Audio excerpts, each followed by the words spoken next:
Arsenal's 4-1 demolition of Tottenham unfolded with a sense of inevitability from the moment the first real attack developed. Trossard's opener in the 36th minute shattered the early balance of the derby. The build-up was sharp, fast and intentional, with Mourinho threading the decisive pass that split Tottenham's defensive line.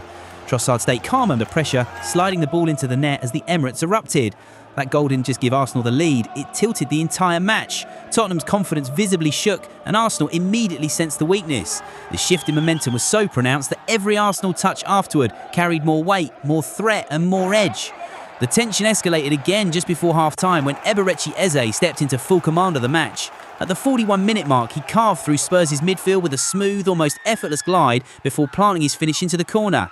The timing couldn't have been worse for Tottenham, a goal just minutes before the interval, delivered by a player who looked completely untouchable. Spurs walked into the tunnel stunned and searching for answers. Arsenal, on the other hand, walked off looking like a team ready to bury the match the moment they stepped back onto the pitch. And that is exactly what they did. Barely 35 seconds into the second half, Eze struck again. Tottenham had not even fully settled into shape when the ball found Eze on the edge of the box. With a tight touch and a composed left-footed curl, he placed the shot beyond the keeper's reach. It was a moment that broke Tottenham's structure entirely. The backline hesitated, the midfield lost its intensity, and the supporters in the away section fell silent. For Arsenal, everything was flowing effortlessly. For Spurs, every passing second felt heavier than the one before. The match had turned from a tactical contest into outright dominance. Tottenham's only spark of resistance came through Richarlison, who produced a spectacular lifeline in the 55th minute. Spotting Raya off his line, he launched a high, looping lob from nearly 40 yards out. For a moment, everything froze. Fans, players and even the commentary, until the ball dropped perfectly under the bar.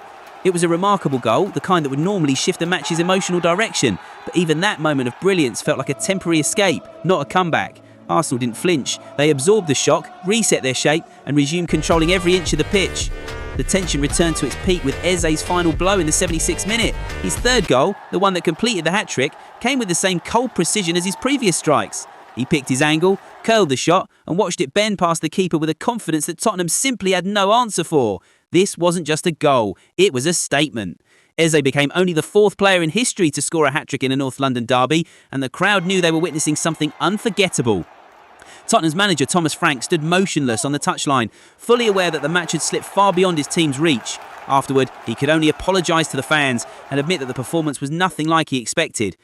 Beyond the goals, the deeper story of the match belonged to Arsenal's midfield dominance. Declan Rice controlled the rhythm, shutting down Tottenham's transitions while feeding the creativity that allowed Eze to roam freely.